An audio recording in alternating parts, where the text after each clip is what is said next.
Rules Committee will come to order. We are here for consideration of H.R. 1255, the Government Shutdown Prevention Act. We are happy to have three witnesses before us, and we look forward to hearing their testimony, and then we'll look forward to reporting this out. Happy to recognize Mr. McGovern. Mr. Chairman, I'm looking at the witness list, and I don't see the author of the legislation, nor do I see any of the committee chairs. This was referred to appropriations. That's Mr. Rogers, House Administration, Mr. Lundgren, Government Reform, Mr. Issa, Budget, Mr. Ryan. I'm just curious. I mean, we have this bill up here, and there's nobody who's. Okay, before, if we want to engage in a discussion before the testimony, you'd like to be heard? I would, okay. if I could just be heard for a moment. Why don't I hear from both of you, and then if you'll give me an opportunity, because I might I think I may be able to enlighten Mr. McGovern just a. Oh, good. I've been trying to do that for years, so I'm very pleased that you'll seize the chance. We just wanted to say that we contacted all of the ranking members on these four committees. And not a single one of them had ever heard of this legislation. So obviously they're not going to come up and testify on something they didn't even know existed. Thank you for your time. Okay. Any further comments, Mr. McGovern? And I'll. Yeah, that enlightens me, I guess, but it also disturbs me, given the pledge of openness and transparency. I'm not even sure we're within the 72-hour time frame that the majority has established, and no hearings, no markup, and here we are. I mean, is this the openness and this the process that we've been promised? Well, thank you for that. Let me just offer a few comments before we hear from our three witnesses. I hate the fact that we're here, but I hate even more the idea of a government shutdown. I believe that as we sit here at this moment, we are now 7 days away from the federal government shutting down. And I also hate the fact that for the first time since the passage of the 1974 Budget and Impoundment Act, the United States Congress chose to not pass a budget. Never before had that happened. And guess what? That's exactly what happened last year. This past December, in a lame duck session of Congress, because of the fact that no appropriations bills had been passed, because of the fact that we had no budget, the last Congress chose to pass a continuing resolution that kept the government open until March 4th of this year.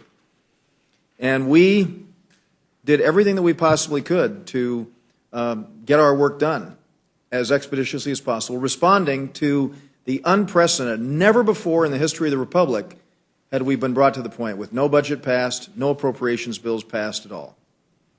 And so what is it we did? We passed out legislation 40 days ago. We passed the legislation 40 days ago. That legislation was sent to the United States Senate.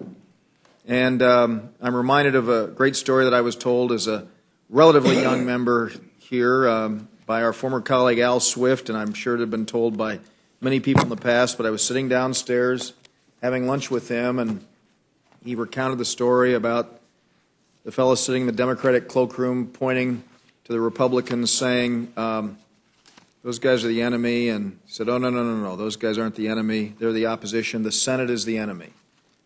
The fact is, the Senate hasn't acted. So I believe that some people over on the other side of the Capitol tend to get a little forgetful, and so it seemed to me that the idea of, since it's been 40 days since we sent them this legislation, that the idea of sending it back to them would be a wise thing for us to do. Would the gentleman yield? Of course, I'm happy to yield. Mr. Chairman, do you believe that what we are about to do here is constitutional?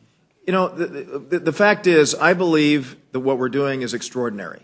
No, my question to you, sir, let me just tell you, and the answer do you is believe yes, it's constitutional? Well, you know, you're a lawyer. You were a judge. I'm neither a lawyer nor a judge. Rule. It's not constitutional. Excuse me. Well, let me just say there are interpretations of what is and is not constitutional. And if you want me to go through an analysis, there are legal opinions that have been offered saying that this is constitutional. Let me just finish my remarks. I've yielded to my friend, and that's the answer that I will give him to the question. And obviously, those decisions are made across the street. We know that. But I will acknowledge that this is extraordinary. We are determined to do everything that we can to avoid a government shutdown, but we're also determined to do everything we can to create jobs in this country, reduce the size and scope and reach of government, and bring about spending cuts. That's what's driven us to this point, coupled with the fact that never before in our nation's history have we seen a failure, like we saw in the last Congress, to pass a budget or appropriations bills. So you all acknowledge that the work was not done in the last Congress. You acknowledge that the work was not done in the last Congress. Do you acknowledge that the work was not done in the last Congress? I'd ask that question of anybody in the minority here. Was the work on passing a budget? You. We did. Let me ask the question again, and then I'll yield to the gentleman. Right. The question I will ask again: do you believe that you did your work in the last Congress, passing a budget and completing the appropriations We did work? not pass a budget, and we did not complete the appropriations so that answers measures. the question. But That answers if we did what you are doing here today, we'd have 438 measures that we passed that went to the United States Senate that we could have just deemed them passed. Poof. Well, the fact of the matter is, we are dealing with a situation that I don't like. Okay, I acknowledge that. Gentleman yield. And let me just say that the reason we're here, though, does not have to do with whether I like or dislike what it is that we're doing. The reason we're here is the fact that we're dealing with extraordinary times and an unprecedented situation. And our goal is to get the United States Senate to do what we all learned as children is the way a bill becomes a law. H.R. 1 passed 40 days ago. It passed out of this House. The Senate has chosen to do nothing but defeat two measures, H.R. 1 and their Democratic proposal. And yet they're saying Republicans won't negotiate, Republicans won't be at the table, when we know full well that we have been prepared and we know that we want to do everything we can to avoid a government shutdown. So what I'd like to do is hear from our three witnesses. We're going to have a chance to ask the witnesses, and you can ask me a question again. You can ask me a question again. Why don't we proceed right now? Let me just say that what I'd like to do is these gentlemen were sitting patiently when I walked into the room. And what I'd like to do is I'd like to call on our witnesses. We've heard from three members of the minority so far, the ranking member, the gentleman from Worcester, the gentleman from Fort Lauderdale, and what I'd like to do is I'd like to call on our witnesses. Mr. Chairman, since you have made your opening statement, as ranking member, I would like to ask my prerogative to make one as well. Well, you did that at the very beginning. No, I didn't. I didn't make an opening statement. What I did was I basically responded to the challenges that were put before us. Well, then allow me to make one. I'm happy to recognize the distinguished ranking member. Thank you very much. I, too, am sad that we're here this afternoon, mostly because it so demeans this legislative body to try to pretend that we can do what we know we can't. Now, Alice in Wonderland was able to believe 10 impossible things before breakfast, but we have the rules. It's written down what we can do here and what we cannot do. This bill, I think, is more fitting as part of Grimm's fairy tales than any kind of proposed legislation, because every one of us knows that there is no way to have legislation become a bill without both houses acting on it, a conference committee if necessary, and the signature of the President of the United States. Now, it's more like dream and pass, I think, than anything else I could think of. Do my colleagues actually believe that majority has bestowed upon them some kind of supernatural and magical powers that they can make all that go away? Haven't you been haunted since you brought this up by Thomas Jefferson and his manual that we have been following since he was here among us? I'm seriously hoping that no children's minds are being warped here today. I worry about what they are seeing here, grown people doing. And I want to recommend to all of them, and maybe to all of us as well, that there is a Schoolhouse Rock video called I'm Just a Bill, and it will give us a tutorial on how a bill is passed. Having been here for a decade or so, I know how a bill is passed because I've had a lot of trouble getting it done. But never has anybody ever talked about the idea that one house can pass a bill and simply decide that's going to be the law of the land. When I heard it yesterday, you know, it's been a strange time anyway. I've got to say that. I just really have to admit the last 3 months, I've heard a lot of things that Alice in Wonderland would not have believed. But when I heard that yesterday, I didn't believe I had really heard that. And when I saw all my colleagues standing around the speaker saying that, who happened to be Mr. Cantor, and nobody raised an eyebrow that whether or not we could do this thing. And numerous members of the press, politically savvy, educated, and wonderful people, not a one of them said a word about this, as though this was something that we do all the time.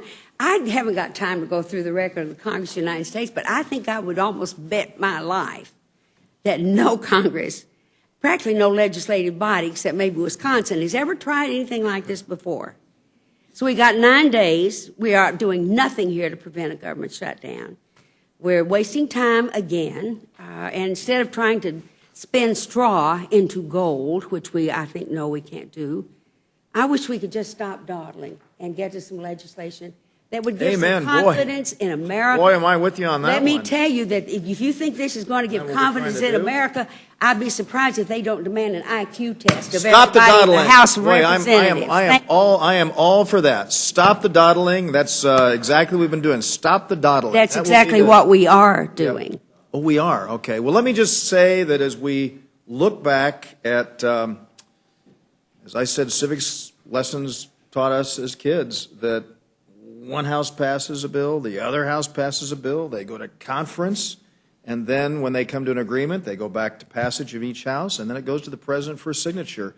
And as I call on the witnesses, I will say, as I will say, 40 days ago we passed this. We've gone through the threat of a government shutdown already. We're trying to do our doggonedest to make sure we avoid a government shutdown, and I will say that nothing will become public law until it passes the United States Senate and gets through a conference agreement and is signed by the President of the United States. Of course, I'm happy to But yield. just for a second, because I think that again shows how silly what we're doing is. If this thing passes the House, and I suppose it will, this thing right here has to pass the Senate. You understand that? That's exactly Right. right. And so the point is no, what we're saying is, to the so Senate point of is the it United won't States, become you have to law pass a without bill having done that. that has come over to you that says that because the House of Representatives passed this bill 40 days ago, you are saying now it's the law of the land. The gentlewoman I What know do you will think the acknowledge, and the chances gentlewoman are will of that? the gentleman will acknowledge that we are in extraordinary times. And I mean, I'm not going to go through the litany again of no appropriations bills and no budget passed, and that's why we're here. I mean, the fact is, I wish that we were here meeting on what we're hoping to meet on in the next couple of weeks, and that is the budget for the fiscal year that's before us, rather than doing the work of the last Congress. So with that, let me call on our I'd three like witnesses. the gentleman to yield one more time, and then I have no. I just want to hear from these distinguished I do Democratic too. collees of ours who are here. But you know what, I You seem to be also- preventing your Well, Democratic members of the Democratic caucus I from being think they'll heard wait. here, which I find You guys so can troubling. wait. I keep trying to speak up for you guys. I just want you to know I'm trying to get you to the table. What I would trying like- to get you to the table. I would like to Somewhere, have someone's heard- standing in between us and your brilliant testimony. I'd like to hear the author of this bill. I would like to hear the chairman of the 4 committees that would have acted on this bill had any committee acted on it. Where are they today? If this is so extraordinary, where are they? Well, okay, so we have heard this. I will tell you that Mr. Woodall is actually the author of this I thought it measure. was And one by the measure. way, on this measure, yes. So we're going to have a chance. We're going to have a chance to hear his comments as well. But what I'd like to do is I'd like to see if there would be a unanimous consent agreement. If anyone objects, I guess I really don't want to do it. A unanimous consent agreement that we might hear from Messrs. Moran, Andrews, and our distinguished former Rules Committee colleague, Mr. Welch. Is there anyone object to calling these witnesses to the table? I mean, we've had resistance over the last few minutes. Gentlemen, please come forward. And let me say we're so happy to have you. And Got nobody any else? prepared statement that you have will be included in the record. We welcome your summary. So why don't we begin with Mr. Moran? Thanks very much, Mr. Chairman, distinguished ranking member, and members of the committee. I have an amendment in the nature of a substitute to H.R. 1255. It simply says that if our staff and the other federal employees, many of whom are our constituents, have to go without a salary in the event of a government shutdown, so should we. As you know, H.R. 1255 would deem H.R. 1 into law in the event of a government shutdown. It does kind of ignore the existence of the Senate, let alone the White House, but I'll let the Rules Committee deal with that. I do suspect the bill, though, may suffer from a high likelihood that it could be somewhat ignored by the Senate majority and the President, but because I doubt Senator McConnell is going to agree with setting such a precedent, given his strong support for the Senate's prerogative of advice and consent and unlimited debate. But be that as it may, there is a provision in H.R. 1255 that clearly has merit, and it has bipartisan support, I would trust. And that's the language that prevents members of Congress and the President from being paid during a government shutdown.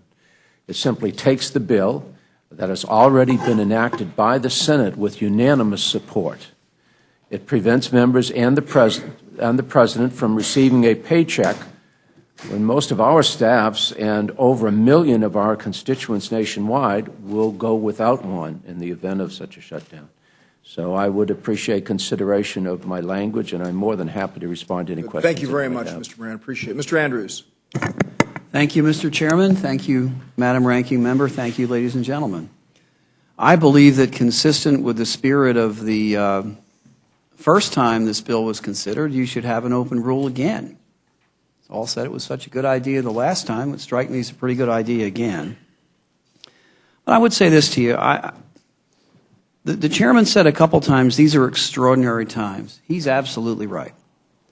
There are 15 million Americans out of work. There are millions of people who are worried that they're going to be the next ones to lose their homes. There are business people who will not sleep tonight because tomorrow might be the first time they can't make the payroll or the last time they do make the payroll.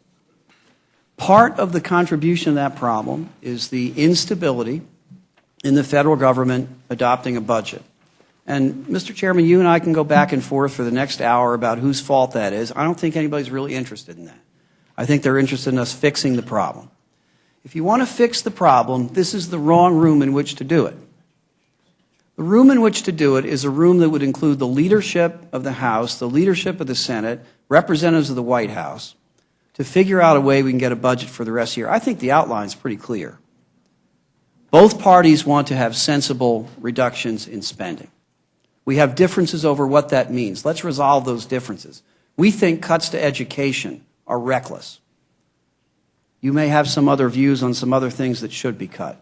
We believe there should not be a government shutdown over disagreements about the health care bill, over whether Planned Parenthood should be funded, over whether clean water and clean air laws should continue.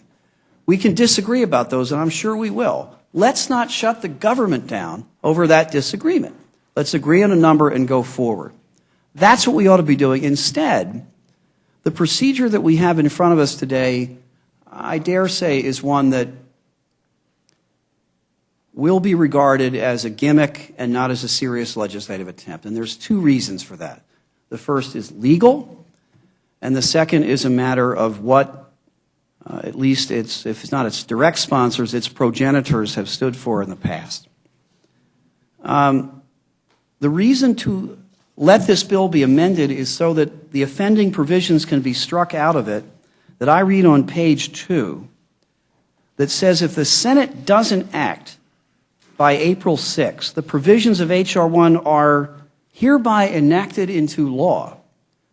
You are deeming and passing the idea that inaction by the Senate means the Senate has been deemed to act to pass a law. This is obviously unconstitutional. Article 1, Section 7 of the Constitution, which we read on the floor, ironically, in the first week of this session, says every bill which shall have passed the House of Representatives and the Senate shall, before it become a law, be presented to the President. Article 1, Section 5 of the Constitution that you had us read, that we all read, says each House may determine the rules of its proceedings. Each, not one for the other. Now, I know the the arcane legal argument that if we pass this, the Senate has to take it up and pass it too. If that's the case, why don't you just strike the deem and pass provision and say you're reenacting H.R. 1 and send it back over and let them work their will? The idea, the other thing I'll tell you here that I find ironic, a lot of us sat in this very room a little over a year ago in what I thought was a debate that did the country proud about the health care bill in this room. I really think members on both sides had a real free exchange of ideas, and I was proud to be a part of that. And one of the things that was talked about that day is whether the health care bill should have been deemed and passed.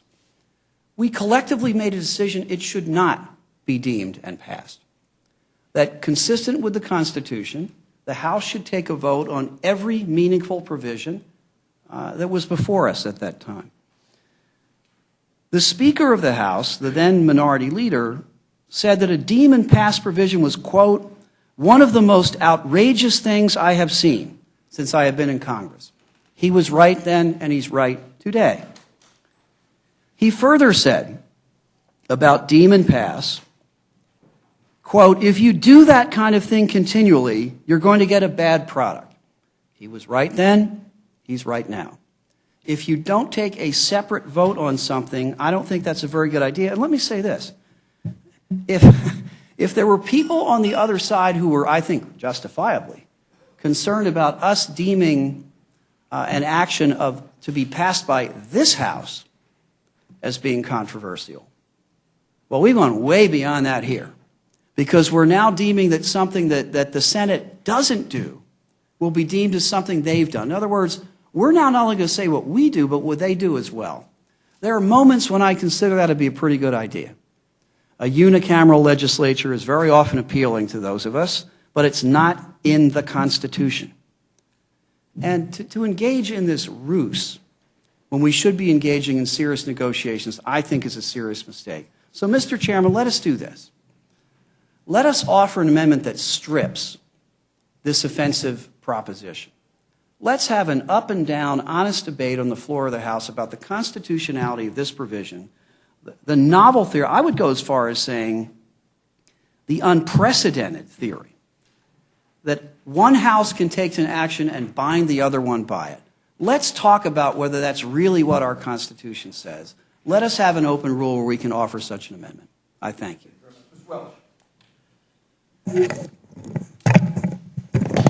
Thank you very much, Mr. Chairman. I'm among friends, so I hope I have permission to speak bluntly. All right. This bill is absurd. This is appeasement politics by using a let's pretend bill. Let's pretend that if the House passes a bill and the Senate doesn't act, it becomes law. Let's pretend that if the House passes a bill, the Senate doesn't act, the President doesn't sign, it becomes law. Let's pretend that we care about the Constitution by passing a bill in the House that's flagrantly in violation of the Constitution. But what is it that this bill is going to deem passed? It's H.R. 1. That's an extraordinarily important bill dealing with an extraordinarily important issue. It's urgent. And the American people do want us to restore fiscal balance. It needs to be done, and it can be done. But my dispute with this bill is not just its obvious unconstitutionality, but that it trivializes a serious issue, and that the underlying bill, H.R. 1 itself, is one that's designed to fail. And let me speak about this as a person who is absolutely committed to the notion that we have to get back to fiscal balance. H.R. 1 focuses all of its attention in achieving the $61 billion in cuts on the non-defense discretionary portion of the budget. It's 12% of the budget. And even if we cut the entire discretionary budget, it would leave America with a $1 trillion deficit. What it does is targets programs that a lot of us support, but that is debatable. I happen to believe that the priorities in that bill are wrong, but I'm not here to defend them. I mean, we should have low-income heating assistance. We should have college scholarships for kids trying to get a leg up in life. Those shouldn't be cut. They should be supported. My objection, though, is not to the dispute we may have about priorities. It's about a design of a deficit reduction program that can only fail if we attack 100% of the problem by focusing on 12% of the budget. It will not work, and it's misleading to the American people to suggest it will. If we are serious about addressing this budget deficit, then this will not be a bidding war to see who has the willingness to cut the most out of college scholarships or low-income heating assistance, to show your street cred with your fiscal concern. The real budget cutters, the real folks committed to restoring balance, are the ones who say the obvious, and that is we have to put everything on the table. Why is it that H.R. 1 does nothing about tax expenditures that do include tax breaks, $55 billion for a profitable industry? Why is it that we continue to have these two wars on the credit card? They're not free. Those get passed on to our sons and our daughters. There's no discussion about that. Why is it that we haven't taken on the burden of trying to get the cost of health care, not just in Medicare, but in our entire economy, under control? We cannot have the American people suffer under health care bills that go up 2 and 3 and 4 times the rate of inflation, wages, and profits. None of it is in H.R. 1, so that is designed to fail. But if that is not enough, there's a second problem with H.R. 1. It is loaded with political hand grenades. If we are serious about addressing the deficit, we're disciplined in how we do it. We don't load it up with abolishing national public radio and public TV when that has no impact on reducing the deficit. We don't load it up with abolishing Planned Parenthood when doing so does not bring down our deficit. So H.R. 1 is designed to fail. It's designed to fail because it doesn't do what responsible legislators and budget writers would do, and that is to put every single thing on the table. It's designed to fail because self-conscious decisions were made to load it up with these political hand grenades that make getting to yes, having a compromise where we resolve our differences, all but impossible. And then when you add to it this obviously unconstitutional effort to deem and pass something that can't be done, it says to the American people that this is more about politics than making progress. Thank you.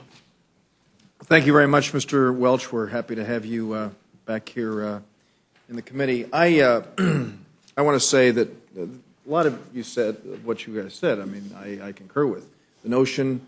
I would say to Mr. Andrews of having an agreement struck. Yeah, that's what we want. That's what a conference committee is all about.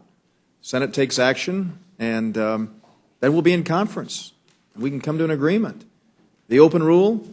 Well, never before have we had a continuing resolution considered under the open process that we have. The House has worked at will. Now, Mr. Welch has just made some very thoughtful arguments in opposition to parts of H.R. 1, but this House has worked its will on that. You know, we had numerous amendments. We went for 3 days of debate on that. And so we've had that debate. And so from my perspective, the main thrust of what it is we're doing here is it's been 40 days since we passed this measure. We're sending it back to the Senate, and it does have these other provisions on it as well, because, again, these are unprecedented times. And so without spending time and looking to the past, I want to look forward too. Yeah. But we're here because of a failure to act in the past. We wouldn't be having this discussion if we'd had a budget passed and appropriations work had been completed. If it had been done, we wouldn't be sitting here. We'd be doing what I want to be sitting here doing, and that is working on the budget for the year that is ahead of us so that we can put into place pro-growth policies and reduce the size and scope of government. Those are the two goals that I have. Mr. Chairman, if I may. Let me just, if I might. And I want to say that I appreciate Mr. Moran's very thoughtful proposal. We don't like the fact that we're dealing with a situation like this, and I respect my California colleague, as you pointed out, has authored the measure dealing with compensation. And I know that there are questions that surround this. What we're trying to do is we're trying to get the United States Senate to do what they have failed to do, and that is to take the kind of action that will allow us to come together and have the kind of discussion that is necessary. And so I will acknowledge that that is the goal Mr. here. Chairman, may I ask you a question? Sure. I want the Senate to act as well.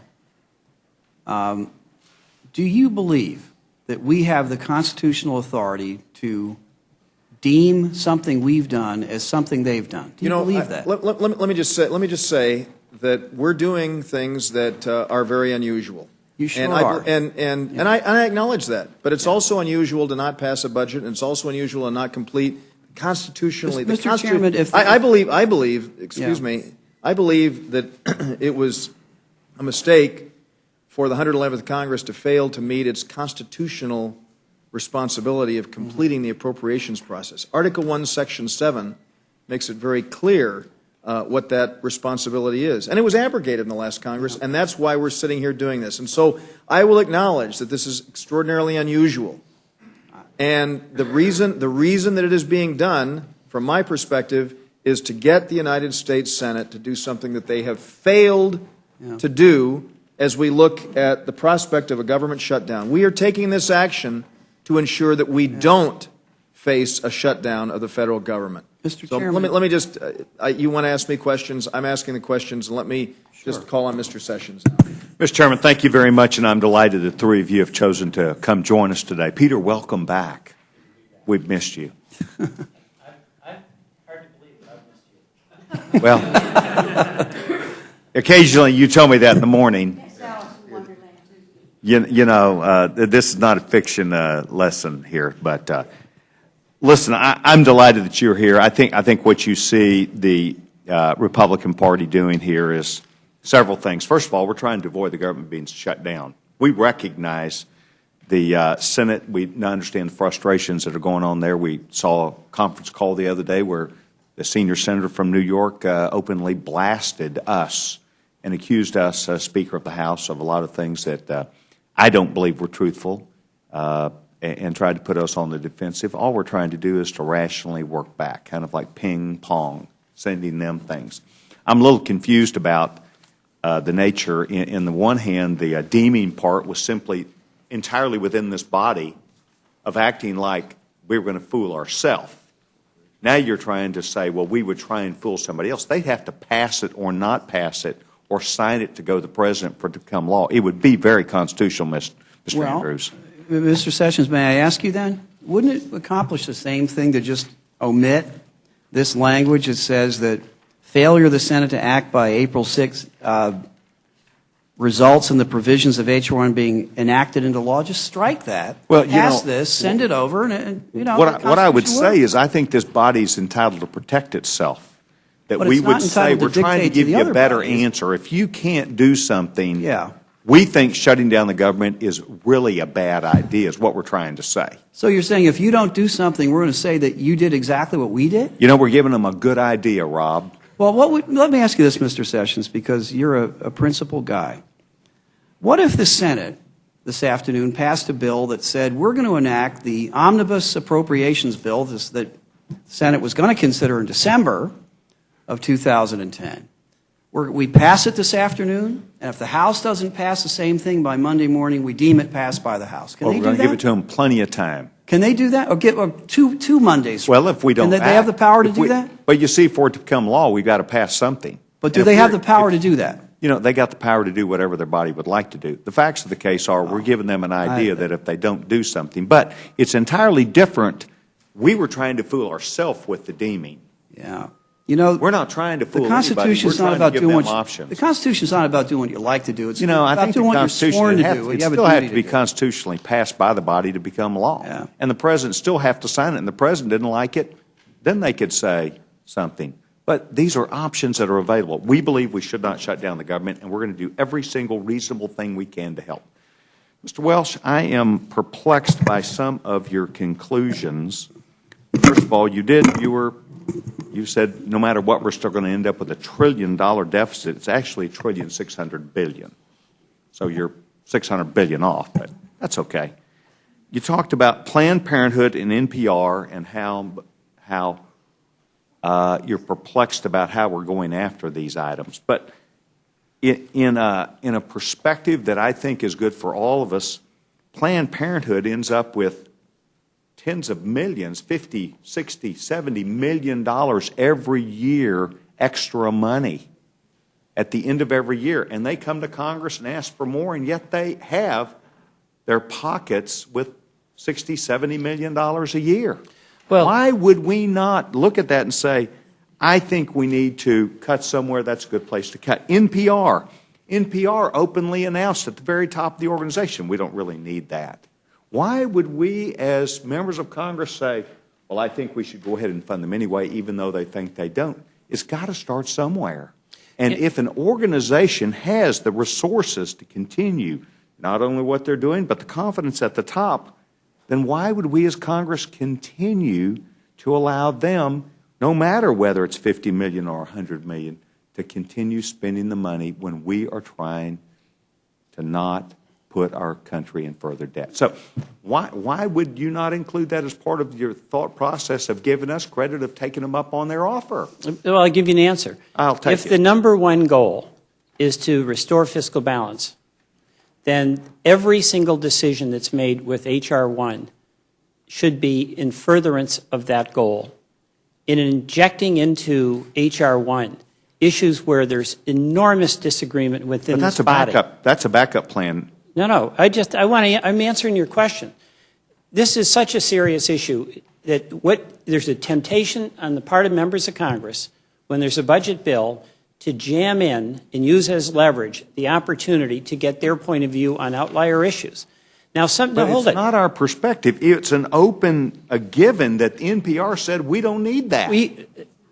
NPR didn't say that. Well, they did allude to that they're just fine. Well, look, I just I don't want know to. that it was. I want to acknowledge, Planned Parenthood is a very good example. Henry Hyde was one of our most distinguished servants in this body, and he was a very wise person who was very much pro-life.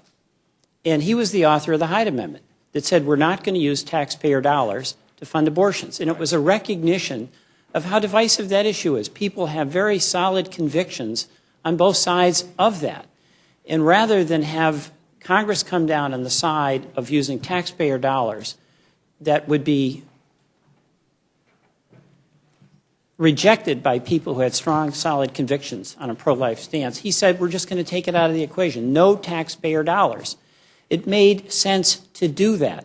But what Planned Parenthood does now, in the state of Vermont, 19,000 young women have access to preventive health care. They get breast exams, they get cervical cancer treatment. And we may disagree, Mr. Sessions, about whether they should get any money. But you and I both know, you and I were both on the floor, that was largely a debate about abortion. And it was injected into H.R. 1, which is fundamentally about trying to restore fiscal balance. See, I give you all some credit for your goal of wanting to restore fiscal stability.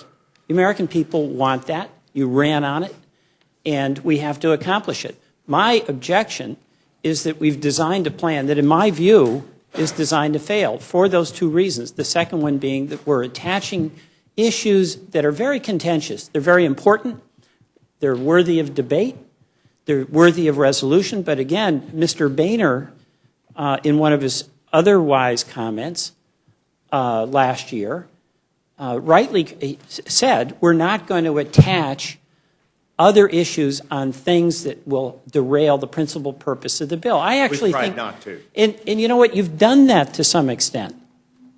I mean, you've done some things well. But, Ms. Welch, this is a complete backup position. This is a complete backup position to avoid the government being shut down.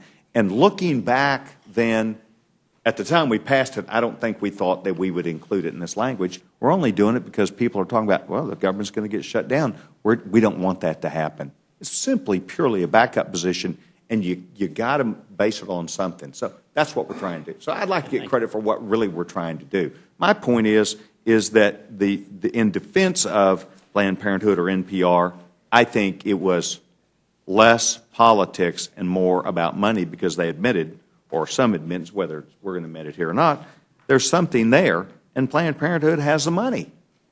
So you got to start somewhere.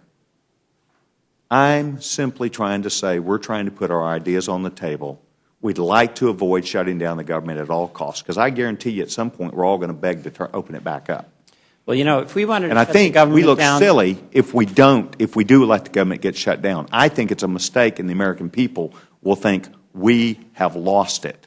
And I think at a time when the American people need to have confidence in our ability, even if we're struggling, even if we're fighting, I think to shut down the government is a poor way to show our differences, even in politics. well, we certainly agree on that. Well, good. So what we're going to do is give them an out. And we're going to give them an out by something that they have to pass for it to be constitutionally done, and the president has to sign it. We gave them an out. This wasn't a workaround. There's nothing unconstitutional about the Senate passing our bill and the president signing it and becoming law. How is that unconstitutional? I rest my case. Mr. Chairman, thank you very much. I don't know where to start.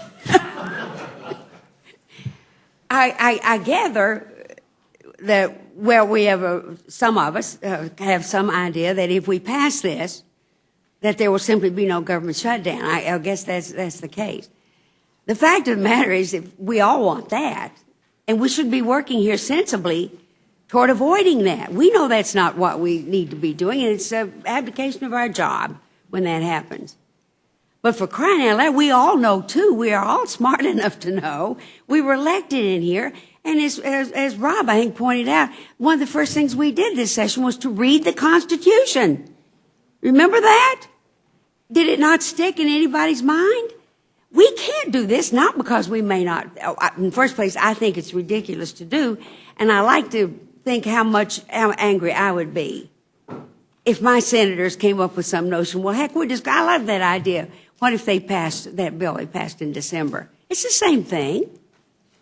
They've got just as much right to pass it and say if the House doesn't pass this by tomorrow, it's now the law of the land, but that does not make it so. Now, I appreciate that you three came. Jim, you're from Appropriations, and you have an amendment, and the other two of you, I guess, represent, well, Congressman Andrews, you're listed as other. Pretty fair description, I don't believe, think, Peter, you're government reform oversight. Yes. Rob is education, labor, workforce and defense. But we're talking about the four people had oversight over this, if this were serious. Okay. Yeah. Now, what is really strange is I pointed out earlier, none of the ranking members on those four committees had ever heard of this bill. And they didn't even know what we were talking about, and we certainly could not persuade any of them to come up here and discuss it. Thank you all for taking the chance. Now, I'm left with a question in my mind is, did the Republican chairs of those committees, they know? If they knew about this bill, why wouldn't they tell the ranking members? Or is it possible that the chairs had never heard of this bill either? It was introduced less than 24 hours ago. We have no idea what to do with it. It's supposed to be an emergency meeting again of the Rules Committee. We don't know what the emergency is because I frankly don't.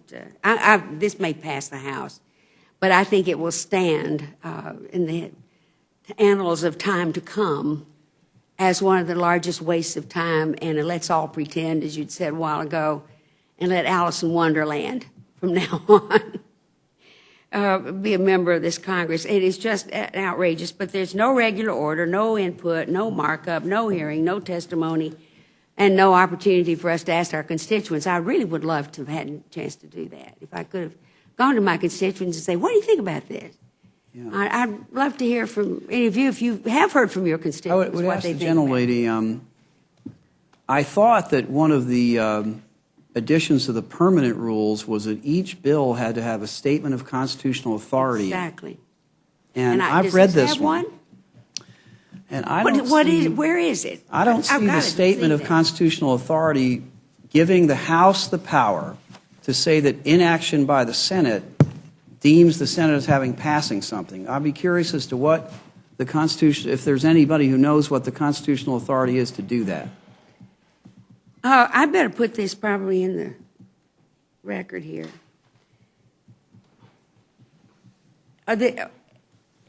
We know. I mean, if you could have done this, you know something. We were talking last year, and I think Mr. Hastings mentioned this. We passed over 400 bills in the House that the Senate couldn't touch. Some of them I would really have loved to have had done. McCarran-Ferguson Act that we passed here with 6 no votes. If there was ever a bipartisan bill, that was it. They wouldn't touch it. If only we had had the magic power. If somehow we could have said, we're just going to deem this passed and get on with it, never mind the president, never mind the Senate. But democracy does not work that way, and this doesn't either. But I would do ask unanimous consent to try to put this constitutional notion in here. Without objection, it will appear in the record. In the first place, Mr. Andrews, I thought the fact that we were elected members of Congress gave us the constitutional authority to write a bill. So I've had mixed emotions about that, frankly. Yeah, I mean, I agree with that. I have some mixed emotions as well, but I think we're all trying to comply with it. And unless I'm reading a copy of the proposal that's older, I don't see a statement of constitutional authority. And the novel question, I think Yes, it is. they weren't together. I think it's an unprecedented question in American history, is whether one House can say something is enacted into law because of the inaction of the other House. We know we can't. I wouldn't think so, but I'd be We know curious that to we hear what the constitutional authority is, and can't find it.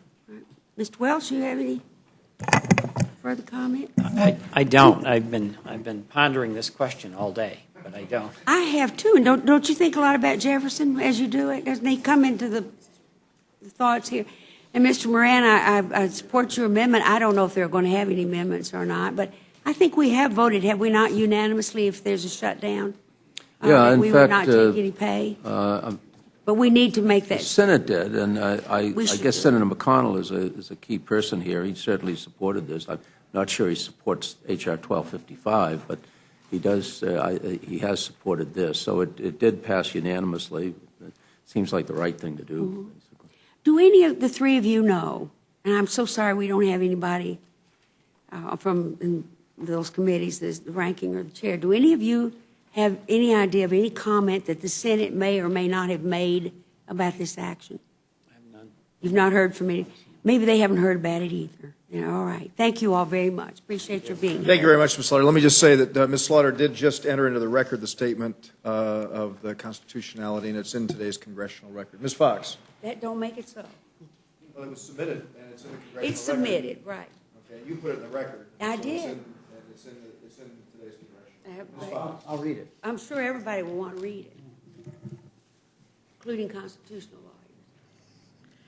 Thank you, Mr. Chairman. I appreciate it. I, as Ms. Slaughter said when she began, it's a little hard to know where to start. There have been so many outrageous statements made here today by our colleagues that it is a little hard to know where to start. I think I want to start by commenting on some comments, though, that Mr. Welch had made about how all of us are here committed to reducing spending. And yet, we've seen our colleagues across the aisle vote almost all the time against our reducing spending. Another comment that he made was stopping spending for Planned Parenthood does nothing to cut spending. I think I wrote your words down correctly, but stopping spending for Planned Parenthood does nothing to cut spending. I'm not sure if that's sort of an oxymoron, I think.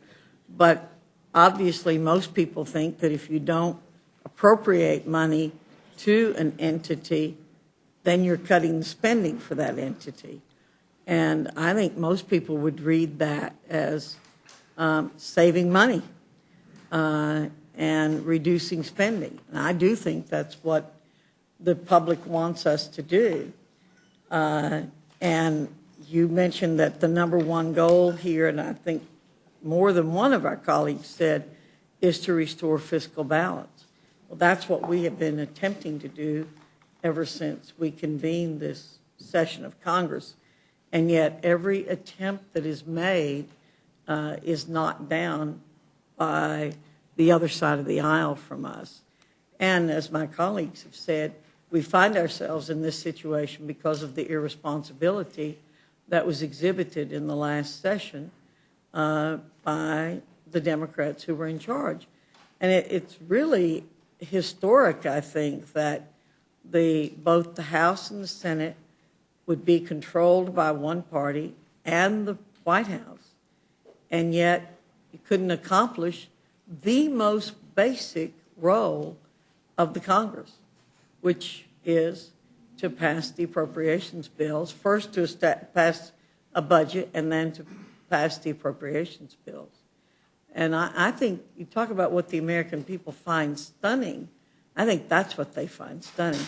I think they find it stunning that our colleagues across the aisle are so out of touch with what the American people want done. And so we find ourselves as one part of one branch of the government here. It's sort of 2 against 1. The presidency is held by the Democrats, the Senate held by the Democrats, and we're held by the Republicans, and yet you all don't seem to be able to take any kind of action. There are headlines in the newspapers around here every day that Democrats are divided, Democrats can't take action, no leadership from the White House. It's over and over and over again. We're trying to do what the American people want us to do. We're trying to overcome the lack of responsibility on the part of our colleagues across the aisle. We're looking for every mechanism possible. And I really do have a problem when our colleagues totally misrepresent what it is we are doing here. Not what we're attempting to do, but what we're doing. All 3 of you gentlemen know very well that this bill does not call for the House to unilaterally be able to pass legislation without it being adopted by the Senate. We have no intentions to do that. Will the gentlelady We yield? do our, after I'm finished, we do our best here to do what is the right thing to do and not to misrepresent what we do or what you do. I think the American people are really becoming very cynical when those kinds of things happen. And so I would say it's pleasant to see you all here. I think Mr. Welch's comments on saying that he misses the Rules Committee may be about as believable as some of the other things that Mr. Welch has said. And so while it's pleasant to see you here, and I appreciated having a chance to speak with you this morning when I was in the chair. I know we've attempted to work together a couple of times on some issues, particularly on saving money, and I know the gentleman has expressed those interests. But I'm truly distressed by the attempts to distort what we're attempting to do here, because we do want to restore spending balance to this country. We want to save this country. We think it's the greatest country in the world, and we want it to continue to be that. And we know what it's going to take to do that, and that is to restore fiscal sanity to this country. The last 4 years, we've seen a total disregard for fiscal sanity, in my opinion. And we're doing everything we can. And we think the American people want that. So I thank you all for coming. I really don't have any questions to ask, but thank you so much. Would the gentlelady yield for? Mr. Governor. Mr. Governor. Yeah, well, I appreciate the gentlelady's clarification of what she thinks they're trying to do, but one of the reasons why we want 72 hours is so we can read the bill. And if you read the bill, let me read it here. If the House has not received a message from the Senate before April 6, 2011, stating that it has passed a measure providing for the appropriations for the departments and agencies of the government for the remainder of fiscal year 2011, the provisions of H.R. 1 as passed by the House on February 19, 2011 are hereby enacted into law. Now, maybe you have a different copy that's been amended, but that's what the bill says. So nobody's misinterpreting anything. Mr. Andrews sought to get some, maybe an amendment on this bill that would change that language, but this is what the language says. I'm not misreading it. I'm reading it verbatim. Would the Happy to gentleman yield? Yes. I mean, just to be clear, because if the copy you have has my name down as the sponsor, I welcome I have Mr. Womack that reading of the and bill. Mr. Woodall. Thank yeah. you, sir. The We'll call it and the that- Woodall-Womack bill. and that is exactly what the legislation says, and how you can read that and consider that deeming something. What it says is, choose anything. Choose anything. Choose a section that says, if the Senate passes this bill, CFR 14 CFR 72 is now going to be the law of the land. We're picking anything out, and HR 1 is something that has been passed, enrolled by this House, and we're saying if the Senate sees fit to pass this bill, that's now going to be the law of the I land. reclaim my time. That's not what it says. That's not exactly what it says. Would you read it for me again, Mr. McGovern? Because that's exactly what it you says. Could maybe take the time while I'm speaking and read it again. Well, I'm just And- trying to help you because I No, know you don't I- understand it, yeah. and since I wrote these Well, three you know pages, what? I can help you in any way that I can. Yeah. There, I should speak. It's my southern drawl, Mr. Hastings. I thought that'd be slow enough to capture, but I If appreciate in fact, by this language, you are trying to say to the Senate, we'll do something, you do something, we'll have a conference, we'll do it again, and send it to the White House, it was poorly drafted, because that's not what it says. Let me just say a couple of things about the process, which I think really stinks. One is H.R. 1 that we've all talked about.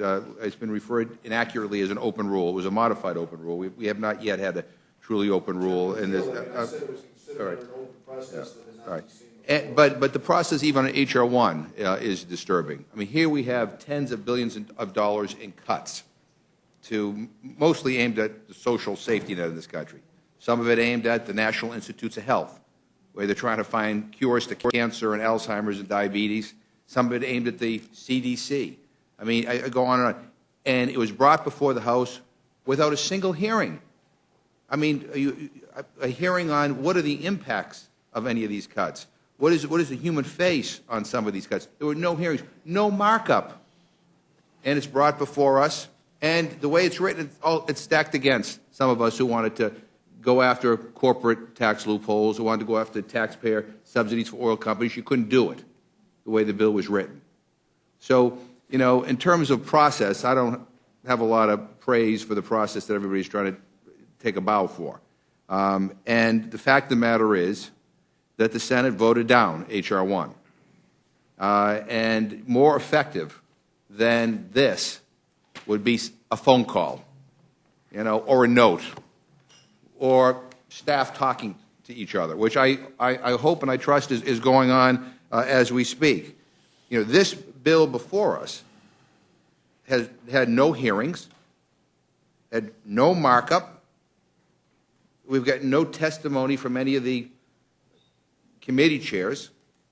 The primary sponsor is not here. Maybe Mr. Woodall will testify on behalf of this bill. But we've got no and the custom here is that the person defending the bill goes first, so we get an idea what the bill's about. I mean, none of that brought here, and these are extraordinary times, and there's no question about it. But this is about deeming. I'm going to read. I remember when that whole controversy came up. The Congressional Tea Party caucus founder, and I guess now potential 2012 Republican presidential candidate, Michelle Bachmann, said last year that then Speaker Nancy Pelosi should be impeached if the deeming procedure were used. As Bachmann said at the time, and I quote, "And this is how they view our most precious, sacred document, the Constitution. They're going to ignore it? No." I can't believe that Michelle Bachmann or anybody in the Tea Party can vote for this, given the fact that this bill essentially deems as law H.R. 1. And, I think if my friends on the other side of the aisle, you want to put out a press release or want to issue a series of talking points, hey, it's a free country. If that's what that's about, I guess that's their business. But to waste the time of the House on something, to me, this ridiculous, I think is an insult to the American people. People are looking for us to do something about jobs and protecting jobs and putting people back to work. And this is what we're doing here. You know, and as has been pointed out, I mean, the constitutionality of this, you know, basically is non-existent. And, you know, I guess I'd be curious to hear from some of the panelists here. I mean, we all know this has no practical impact. I mean, you know, what's the point of this? Well, I think you pointed out the right reference point, and that is read the bill. And the bill makes, if you read the plain language of the bill, it is deeming what the House does unilaterally as becoming the law of the land. So we can have a debate among us as to what the intention of the language is, but the language is pretty clear and pretty plain. There's also a political objective. Mr. Sessions spoke about trying to make a point, but obviously that is not what you do. If you want to make a political point, you don't pass a non-constitutional law. Also, I just want to go back to Dr. Fox. Dr. Fox, I do credit you with you and all of us here trying to get into fiscal balance. We've got big debates about how to get from here to there, enormous debates about how to get from here to there. My point is that there's very little prospect of getting from here to anywhere close to there if the only component of the budget that we take into account when we're trying to do it is the 12% that is the discretionary budget. It won't work. And that's the design flaw of H.R. 1. And I think that's the, you know, that's the fallacy out there, that somehow H.R. 1 is really about reducing the deficit, when in fact, if you really want to reduce the deficit, you've got to look at this thing holistically, right, including the cost of the wars, right, which we're not paying for. I mean, if you want to go to war, you ought to pay for it. Mr. Andrews. I think the answer to your question about what's going on here is this.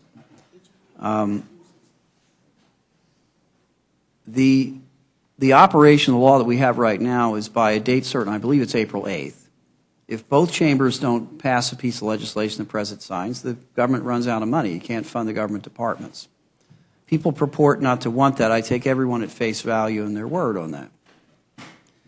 This exercise adds nothing to that situation. The only thing that will add anything to that situation is a reasonable, mature negotiation, which I actually think is going on, from my understanding, involving both parties in both chambers and the White House to get this done. I think what this is really all about is so that there can be a sideshow, so that when the inevitability of that negotiation takes place and a significant number of members of the Republican caucus can't support the results of that negotiation, they can say they did something. 54 of them did not vote for the extension for 3 weeks because they felt that the riders were dropped and they felt the spending cuts weren't enough. That number is going to swell. And so I think this is an opportunity for people to say they really, really, really want the $100 billion when a bunch of them are going to vote for something less than that in a couple days anyway. This is political cover. Well, I thank all of you. Go ahead. I thank all of you for being here, and again, you know, rather than debating cuts in NPR and Planned Parenthood, we ought to be talking about jobs. And for whatever reason, this new Congress seems adverse to going down that road. But anyway, we will see you on the floor tomorrow. Mr. Bishop. Would Mr. Bishop yield a moment? Sure. Mr. Chairman. Thank you.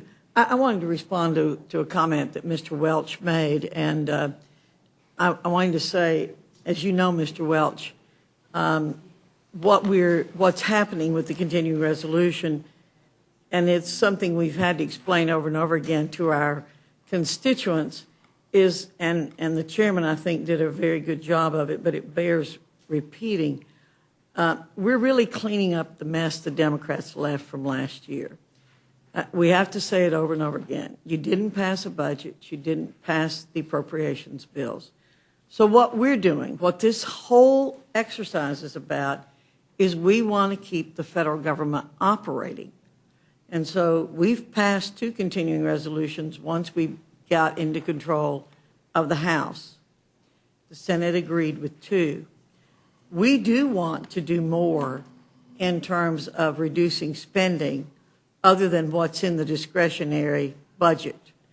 But we're very constrained right now because we're dealing with the continuing resolution. When it comes time for us to adopt a budget, we will adopt a budget. and we will be focusing on looking at other places to cut spending. And then we will pass the appropriations bills, and we will do more to address reductions in spending for the federal government. So it's a little disingenuous to say we're only dealing with one thing. This is the way the calendar works. This is the cycle that Congress deals with, and that is first we have to keep the government running for this year because the Democrats failed to pass the appropriations bills. Again, don't blame us because we're focusing only one small segment of the spending. That's what's before us. We have many plans to deal with the other issues. Thank you. What did you If I could predict? reclaim my time, please. I realize the cliche of Congress is everything has been said, but not everyone has said it. So allow me to make a brief statement to fulfill the latter half of that cliche.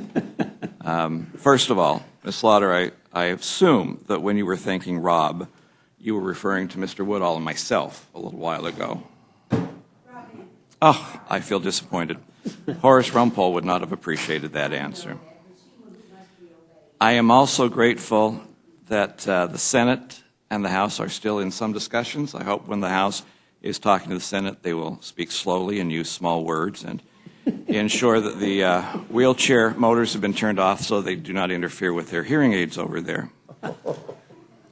I do want to say a couple of things, though. First of all, it has been implied here that H.R. 1 was the sole solution to bring this budget in balance. As I recall it, H.R. 1 was just a step. The real issue is the budget that will be presented for 2012. That has the vehicle that will be used to try and move everything. And let's face it, it took us 70-odd years to get to this point on the road to destruction, financial destruction. It's going to take a long time to get back again.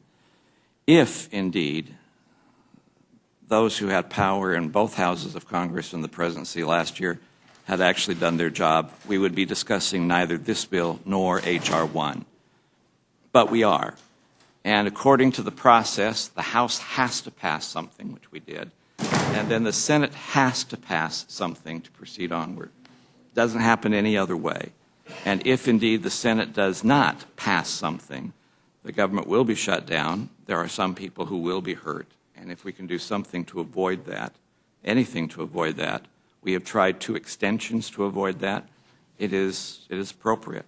It is my assumption that after 40 days and 39 nights of Senator Reid reigning on this nation, that hopefully if this bill is a bird that we can shove out to try and come back with a leaf, I'm willing to try that, to shove it out and come back with a leaf, so the Senate can be prodded into doing something and we can move on. I don't know, we got one more night before the 40s are up. Let's hopefully in the morning something brighter has been seen there, or that the Nationals have won. Either way it works out. I'll yield back. Mr. Chairman, last year during the debate on Hastings Health Care, and I say that facetiously because it seems to be somebody else's health care all the time. It was mine too, and all of the people in America. But during the debate,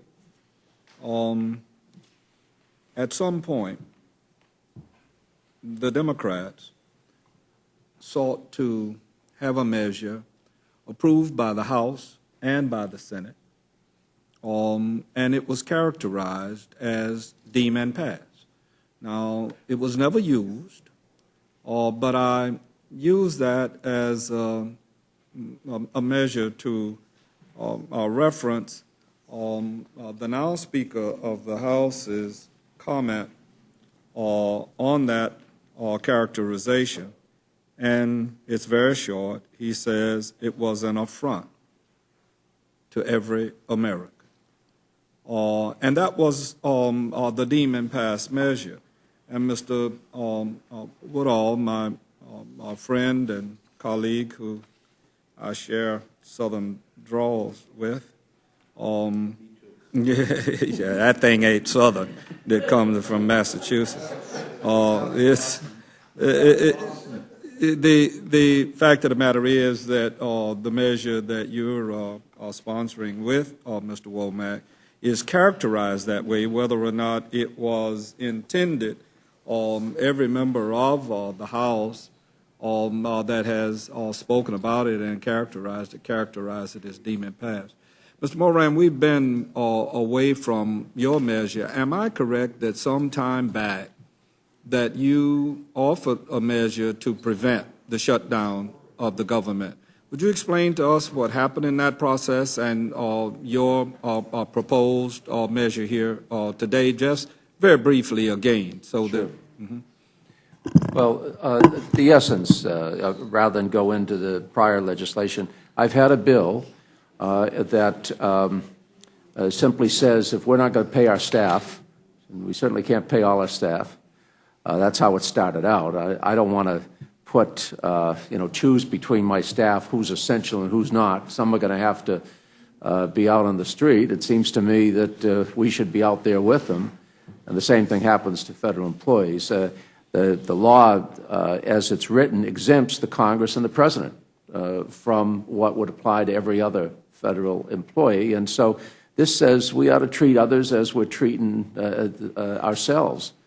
And if they don't get paid, we ought not get paid. That's all it is. I know Mr. Polis is a co-sponsor, and it seems to me it's an appropriate precedent. I appreciate that very much. Now, just for my reference, I know you were here when I came here, but how long have you been in the Congress, Mr. Moran? 20 years. All right. Have you ever seen a measure of this kind during that 20 years where the House passed or something that deemed that the Senate, if they did not act, that it would be the law of the land? Well, Mr. Hastings, not even when the government did shut down in 1995 was this attempted. I know when the Democrats were in the majority, it was certainly tempting, but I guess we saw the Constitution as an impediment, and so didn't pursue it. Indeed, it's appreciated. Mr. Andrews, do you think that this particular measure, as it stands here today, is constitutional? No, I do not. I think it's an unconstitutional attempt by one branch to impose its will on the other, where the other branch's inaction would be deemed to have been a legislative decision. I think it's plainly unconstitutional. Mr. Welch, do you feel that this measure, as it stands here today, is constitutional? This is a willful political maneuver in clear contradiction of the constitutional requirements. All right. Thank you very much, all of you. Mr. Chairman, I'd ask unanimous consent to have introduced in the record the lyrics of David Frishberg to I'm Just a Bill. And I'd like my colleagues to have a copy of same, if staff would assist. Without objection, we'll the record. No, you can. You referenced a little while ago, Mr. Chairman, that we learned this in elementary school, and I'm pretty sure that we did. But let's don't lose focus on what has already happened here. The House passed H.R. 1. And H.R. 1 was a budget measure to cut $61 billion. The Senate defeated it when it went to the Senate. But there is also a missing piece here.